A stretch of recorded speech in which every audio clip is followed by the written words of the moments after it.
Hey, Maddie, what are we going to talk about today? Michelle, it's part two of Run Back the Clock period, where last week we talked about FLL, my overall strategy for college admissions. Today is really the part two of that, if you will. It's the how to how FLL operates. In particular, it's about the importance and necessity of backing up your major throughout a college application. You know you need to love learning.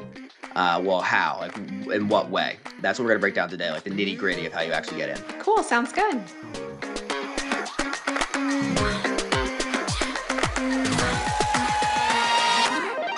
All right, Michelle.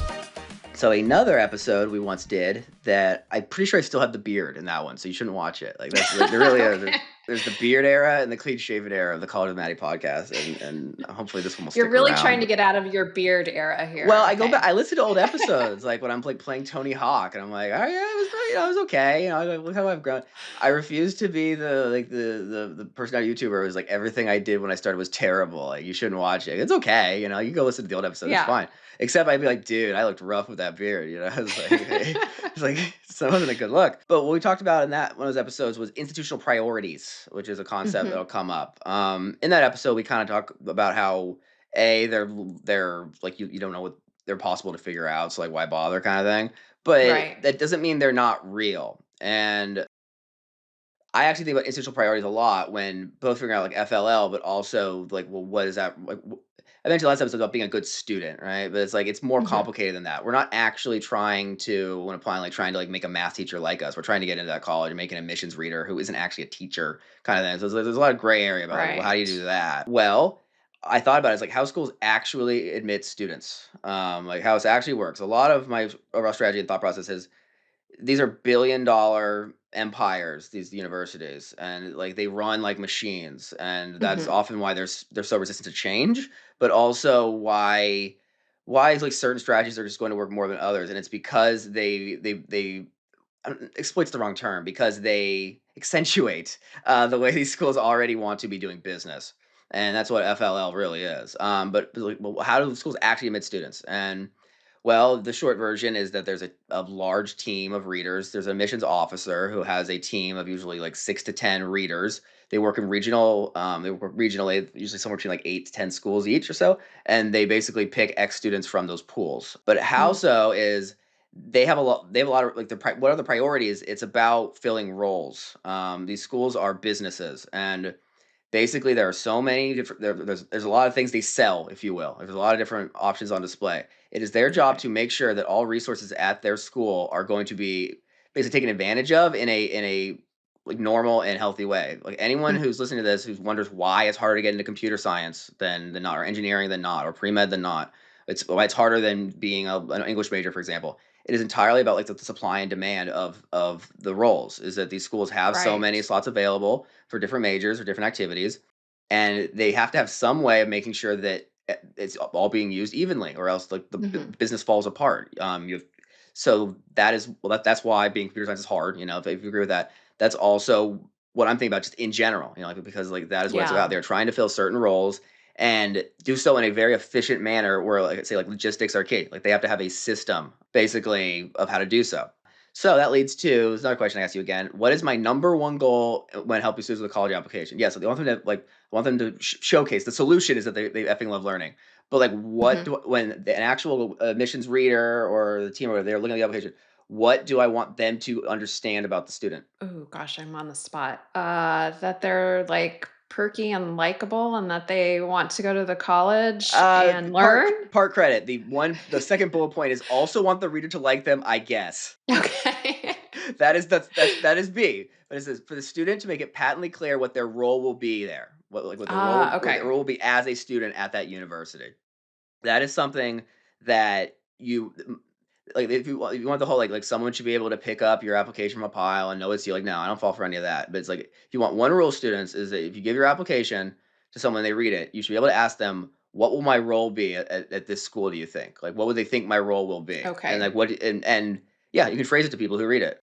And if they go, "What does that mean?" It's like, well, they won't understand what you're talking about. It's a weird phrase to add. It's like, well, upon reading this, if you didn't know me, what would you assume like I would be doing at that school? Like and If you did it right, they should be like, oh, all the stuff you wrote about in your Y school content, you're gonna be doing this because you did Yeah. this, and this. But if they're like, well, you'd be nice, I guess. Like you'd be like your role would be like you'd be like, you would make lots of friends.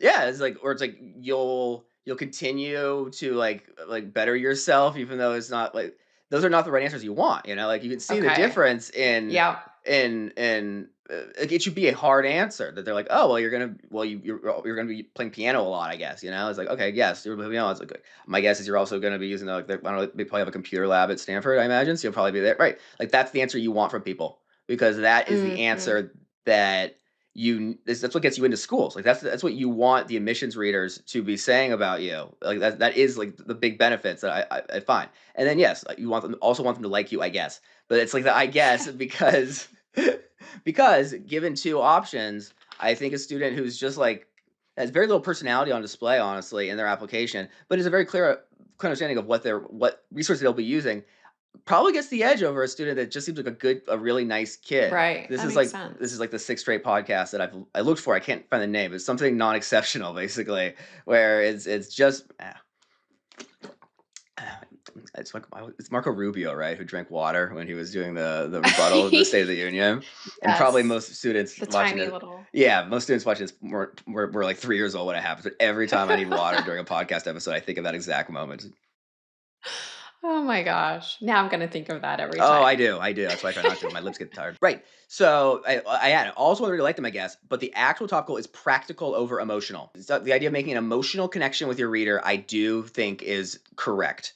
However, like I do stand by that. However, the emotions that I like to connect over are like enthusiasm and joy and excitement Mm. and satisfaction. I guess those are the Mhm. emotions that I want an admissions reader to connect with because they're generally going to be pretty high achieving, hardworking people themselves. They work at an admissions office at an elite school, so Right. and they will connect with that, and that's why it's equally effective. Is like by writing diligently about like the work you want to do and all the resources you want to take advantage of, you do come off as passionate and excited, in a way that is really good for someone who's deciding if it may as well be passionate and excited about what the school has to offer you, like for when you're there. Like that is the mindset behind it. Yes, that makes sense. Yeah. Okay, so like that's why this is all just leads out to is well, okay, how right? Like I hope people have seen this. Go but check out the last episode on FLL if you haven't. Like you get to this point, you're like, okay, cool, I get it. This all checks out. How do you do that? Well, the easiest way to build a coherent, effective application is by focusing upon your major, and this is every bit as core. This is the how to FLL. It's like how do you love learning?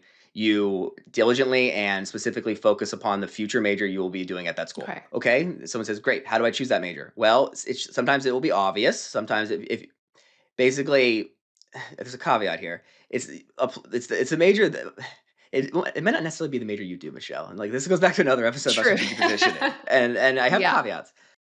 What I say here is, but that is what I tell every student from any point in the process, be it when they're entering right around now when we're starting, or when they're basically coming to work on application work, they're a junior. Versus I meet like a ninth grader or a 10th grader. It is like, okay, what major do you want to do in college? That is like one of the Mhm. first questions I will ask. And sometimes it'll be more like, so I assume you're going to want to be doing math in college. And almost always they go, yeah, because I go, great, that's going to make this simpler, clean in a way. But sometimes I'll look at, Mhm. there'll be applications that have a lot of different stuff on it. And it's not that like it's a crazy or anything. I'm like, well, what major do you want to do? And to be fair, most students they generally have either an answer, or they have like a range answer, and those are both okay. I'll get a lot of Okay. students like for liberal arts will be like, like something liberal artsy. I go, yeah, fine. But generally, the more STEMmy it is, the more they kind of know. Basically, in lieu of that, or if I think there might be a better option, it's like choose a major that's best supported by your extracurricular background. So you should basically have a resume or put it together, and you can look at it and objectively say which future academic major or type of major, if you will, realm is best supported by the work that I've already accomplished. And we'll get to why that's important a bit. That is the major you're applying. And basically that is now God. Public school caveat, I put it here, is if you're applying to a public school, they kind of force you to actually do the major that you pick. So maybe be a Right. little bit more honest, I guess. Like this is getting into strategic positioning stuff, which is another episode that doesn't need a redux. But basically, when you're applying to private schools, I emphasize the one that is going to be best easier to support over one that you might like more honestly want to do. And this is almost always when it comes to computer science versus something else. Is if a student Mhm. it has like a lot of art and also computer science, we will tend to focus more on the art aspect of it, especially if the art is stronger because then they're an artist and not a computer scientist. It's a bit easier. But more often than not, like I would say And the more I do this, the more I'm not. It is the same. It's what they actually want to do is what we go with because, well, that's often the best supported anyways. So it works pretty well. And then I guess a double caveat can come later. It's like don't literally only write about your major. I kind of disagree with this. This is from like 25 weeks ago. And then we had a conversation where it's like, yeah, probably not. But also, if it's just all you did was talk about math, like yeah. So we'll come back to that one. Okay, so what does backing up your major mean? And there's two ways. I guess the easiest is to focus essay topics around it. Like that's probably where this is most helpful. Mhm. Is well, what do you write about? Both. There's two options you have to make. One is like literally what topic should a student write about, and then well, how should they write about that? Like what should the goal be of that subject matter? Yeah. Definitely for the first one is well, if you're applying say math to schools, you should really consider writing a lot of essays about your interest in math, and there's a lot of ways to do that, where I use the term pigeonhole. You can pigeonhole it into other essays. Well, one is like it's just fine to write about like why you love math so much, or teaching math so much, or doing math problems for fun, which is literally an essay I'm working on with a student like currently. Or like what else?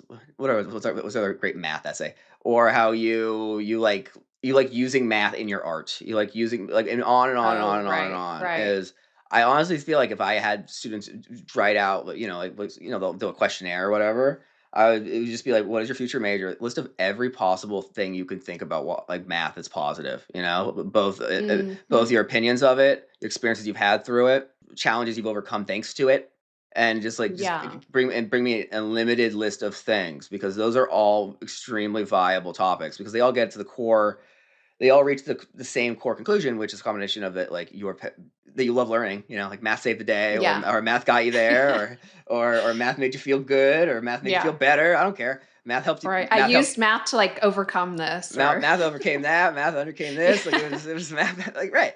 And then there's also pigeonholing. Is this because kind of like don't only write about your major is well. I always think of the example of a student who was like applying bio and had an essay where he helped some student with like a Spanish exam, and I asked him like, "Can we just make this a math exam?"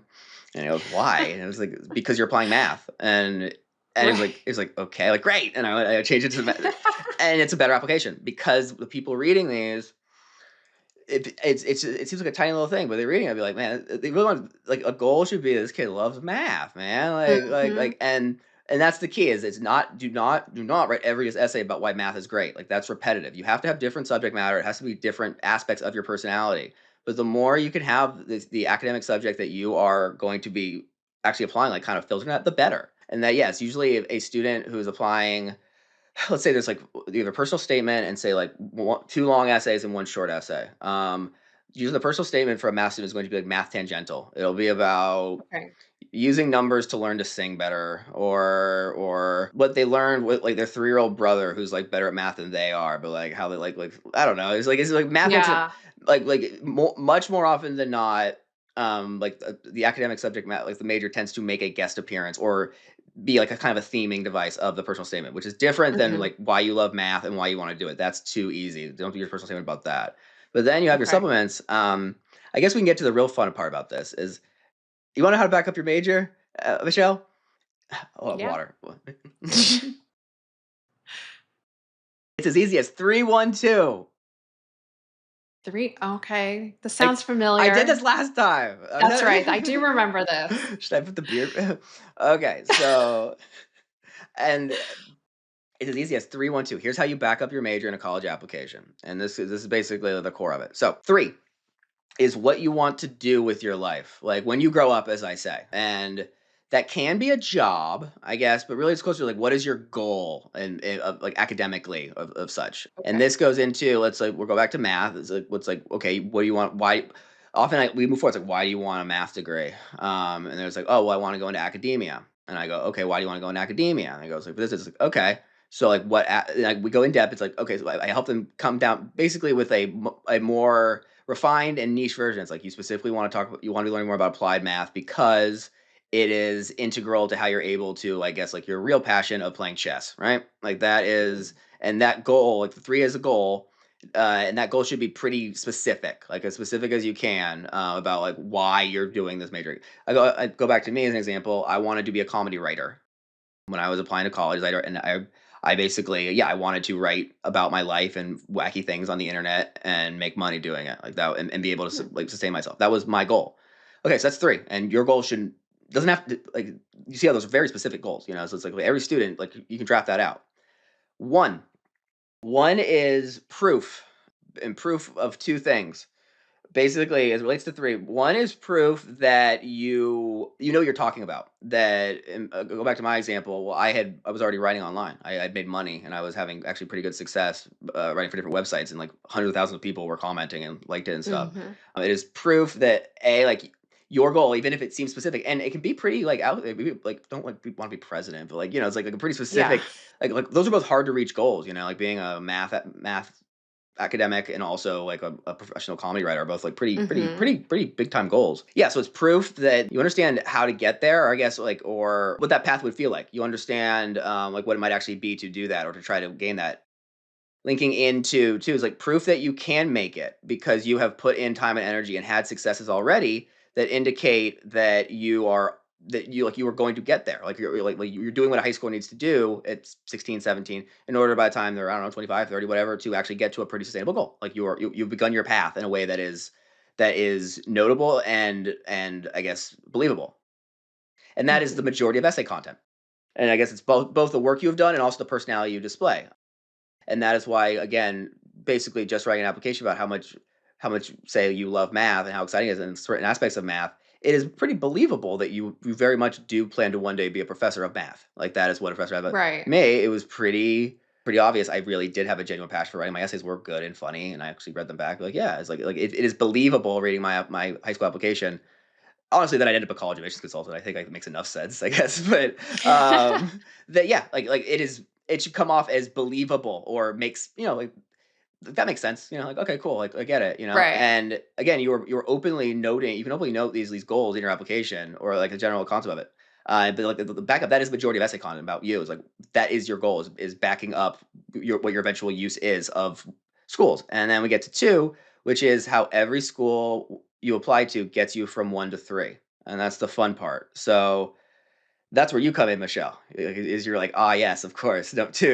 You Okay. do too. You do too. That is where why school content comes into play. So now these schools, Okay. throughout your application, they're going to understand what your general goals are. They're going to believe you and understand your profession. But that's where you hit them with, okay, like that's why I need to come to Stanford. That's why I need to come to Michigan. Is that Hmm. your school offers unique resources that I both have evidence that I will be able to handle or take advantage of and will be like a good value add to, as well as I did the diligence to find those things on your website because a very nice lady helped me sometimes. I don't know. But then also is obvious that I will then go on to like I need these resources because I have big dreams and the next like I've shown one like I'm on a path, but I need like high level resources and a school that can accompany that in order to continue on my journey to like bigger and better things. It's about building a path, and that is yeah. I did better 3-1-2. This first episode I threw into I kind of butchered this one. I just drank a bunch of water during, but yeah, is that mindset. And I would love if anyone is like if there's questions about that mindset in particular because or just like want me to better define that because that is how I actually build it with students. Is like the overall philosophy is you need to showcase how much you love learning. Like that is a goal. However, Right. the much more practical meat and potatoes breakdown of what that looks like is making sure this 3-1-2 is showcased throughout the application. Like that goal is Okay. and maybe is like if you have someone read your application, that's maybe the test you could do. It'd be like, hey, so what do you think my goal is? Like why would I want is like what do you think my goal is of all this? Like why am I going to college in the first place? Yeah. And if they're like, yeah, you be nice, like no, the answer is like, well, you obviously math. It's like you obviously want to go for math. It seems, yeah. People point out like it seems you mentioned here that you want to like be a teacher about it, and you need to learn certain stuff. Like, great. Well, like, and you could ask them like, did you believe that did it make sense that that's my goal? And they go, yeah. I mean, like you wrote about, yeah, it's like you like math, right? Hmm. Like, yeah, I get it. And it's like, okay, well, does it make sense why Stanford would be really helpful for me to get there? And they go, yeah, you ended all your short answers with why school, even though you didn't ask for it. So like, Yes. yeah, that would be, and that's well, now just imagine that you're suddenly now being read by an admissions reader. That's Hmm. how you get into schools, and this this one I'm not gonna say, like, makes it sound too easy because I think it's a very complicated process. I really did like, this one I built in a way that I'm quite proud of. Like, that's why 312 is fun to say. It's I get why most students would not just accidentally stumble onto such a theory. I Yeah. didn't. It took me multiple years and dozens of students, quite honestly. But that is my actual structure of how it's put together, and yeah, 312 Z 3 and 2, fucking love learning. Like those are the 2 that I really believe a lot of students as they begin their application journey, just following those 2 guidelines will get them really, really far. And they'll be very pleasantly surprised how well it actually works out in the end. So a few caveats. Yeah, one is, yeah, if you're applying to public school, you have to use the major you choose. Yeah. Privates, liberal arts, we'll go back and listen to the strategic positioning essay. Okay, this one's very important. Just as important as backing up your major. Do not back up not your major. Like this is the big caveat is similarly to FLL being about exclusionary, there you can write about other stuff. I absolutely have had students write about stuff that has nothing to do with their major. Quite honestly, it's most commonly a personal statement about like a passion that then is kind of like not mentioned as much going forward. But like, yeah, it's like you don't have to only write about the major, but like it should be an emphasis. But you Yeah.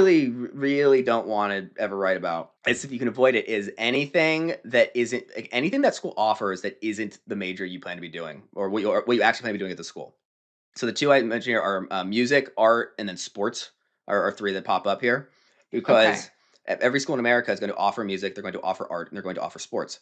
However, and to some extent, you can access those no matter who you are. But in reality, the music is for generally the music majors, the art is for the art majors, and the sports are for the sports players. I Mhm. might have a student mention they want to play like club volleyball for the lulz if it's a boy, Yeah. that's not going back to the about being feeling like logistical holes. The music, art, and sports opportunities are going to be filled by music, art, and sport applicants. You are if they get someone who just also wants to do that, that breaks their brain. Like that's not what you're for. Yeah. They don't need you That there. makes They sense. they like if you're a mathematician, they're gonna be like, why aren't you doing our math stuff if you want to be a mathematician? That's the slot. Mhm. Similarly, is really focusing too hard on a non-academic focus. I like chess. Like your son's a chess player. That's like the one non-academic focus that like seems to like always be kind of goaded. But yeah, in general, like really trying to emphasize or yeah, emphasize something like personality traits. Like you're the nicest guy doesn't work very well because it doesn't work. But also just like if you really want like what's a non-academic trait? The like what do colleges offer that isn't academic necessarily? You really want to be active like doing service work, I guess. Like just Oh, like I that is see what why you're you're going. saying. Yeah, Yeah. it's like if you're going for the service work opportunities or the study abroad opportunities at a school, that seems to be like the key reason you want to go there. Like that doesn't work that well because that's not like that is not what they're picking you for. They want you to be a student. That stuff Right. can come up, but almost always, especially like a study abroad, I think it's going to tie in nicely or be pigeonholed with the academic subject. You want to travel to Spain because you want to better learn Spanish, like because you're a Spanish Mhm. major, or you want to when you want to travel to Spain because they have a type of math system that isn't used in America, and you want like that this is stuff that must be more familiar for you. It's like you got to tie this stuff in. Like how does it get there? Yep. How does it get there? And it really is like this is the much more practical workman-like philosophy because yeah, this one you identify better with because I saw your eyes light up like you've churned in the same way because you get it. Yeah. Yeah, it's like there is always a way, and it reads so much better when it's always about the goddamn math or the Spanish or like whatever they're trying to do. Mhm. Yeah, similarly as I do not like, go back to the student. I changed his like bio. This is like a short little mention of like helping kids with a Spanish essay to bio. It's not a great idea to if you are applying math is kind of like a sphere of influence, I would say, that any major is going to have a few majors that kind of overlap with it. So computer science is going to have overlap with engineering and math and comp sci maybe. Whereas English is going to have overlap with like political science will have overlap with history and what's that one like foreign development and stuff like that. Okay. So I do tend to usually let students kind of like enter that sphere of influence. I think it's okay if a computer science applicant is writing about math because it's close enough that it like kind of plays. But you Got don't it. want to swing, yeah, or a bio major can write. A bio major can absolutely write about chemistry. They can absolutely write about. They can also write about neuro if they want. It's science. Like if it has those kind of if it's kind of in the same food group, you can get away with it. I would still try to keep the arrow in the major if you can, but you can swing like Yeah. I'm okay swinging a little bit for but I almost never allow a student to go all the way around. Basically, STEM students are not writing about liberal arts much at all, or liberal arts students are not writing about STEM. And if they are, it is almost always like a fish out of water comparison essay where it's like, I'm a scientist, but I'm in debate. Isn't that crazy? Like that is like 95% of the time I'm thinking about it. When I do that, it is like the point of the essay is like, well, that's weird. What am I doing here? Mhm. How can I apply this to something that's not the same? So like that exception kind of showcases Yeah, you only get 4 essays, you know, I was like, this sounds I worry this sounds like too drastic or exclusionary, but in practice, when you're applying to schools, you really don't have that much stuff like that essays to fill for each school. So keeping it Yeah. in this range is it's just gonna be a lot simpler. That's what they wanna look at. And then I guess here's like on the most practical sense is every student applying to schools should have a resume. That's a good place to start if you're applying to college. If you don't have a resume, you should put one together where you talk about all the stuff you've actually done. And then you can use that to figure out which major makes the most sense, I guess, but also start like building through that. Like the vast majority of essay content I do with students involves work they have either done or would like to do, like actual Mhm. extracurricular things. And that is why I start with you because you're better at it, like helping them build a resume that I can then work through. That is generally your best bet because in doing so, you end up with an application that is much more efficient. By definition, if you're applying math, it should be because you have a lot of math work that backs it up. And so it goes back to like you pick upon whatever's most supported. So you should have like that should also help you. You have pre-built experiences and opportunities that you've like achieved or done that you can then pontificate about, as opposed to, I guess like when I grow I want to be the opposite, where if you don't have those opportunities, you kind of have to just like give hot takes about the subject and what you want to do. Right. That doesn't work very well because that kind of fails the one test. Like that's not really proof that you know what you're doing. Like That's true. that is what I recommend. Like if you're a student now, you'll be listening to this probably early mid July, and it's time to start applying. It is time to start applying to college, and you don't know what to do. Well, first go make a resume of what you've done. Figure out what subject matter is best supported as a future major, then begin thinking up ideas of how like following that work or the work you've done has inspired you and made you love learning, and basically what ways you would want to be using that work in the future. That is a good first step to helping you build like the essay topics that will go on to make a successful application. I'm glad I ran these back. They're both very important, and Yeah. I encourage people. Yeah, like I ran these back because I want more people to see this actual work. This is it. Like this is like you've seen the nuclear core here of like how it goes It's down. true. And I'm very curious if anyone has feedback or questions about it. I would be happy to follow up because that's how you do it. This is 7 years of me really trying to crack this system, and like these are the two that always come back. And also, your admissions reader is a 22-year-old white woman who wants to be a lawyer. Remember that while you're writing, and Oh, like yeah. so she will know what Minecraft is, but not necessarily like that you're good at it. How about that? Like that's how I can best describe That's true. an Good point. admissions reader. Yeah, they will know what Fortnite is, but will not like that you are good at it. Okay, thank you, Michelle. It was wonderful. See you next You time. too. I am now taking on students for the 2025-26 college admissions season. If you are a current junior who's looking for help specifically with their college application and essays, you should check out my website. It's collegewithmattie.com, and there you can see my services, my blog with other written posts, as well as book out a free consultation where you get a chance to chat with me and see how I might be able to help. Looking forward to meeting with you.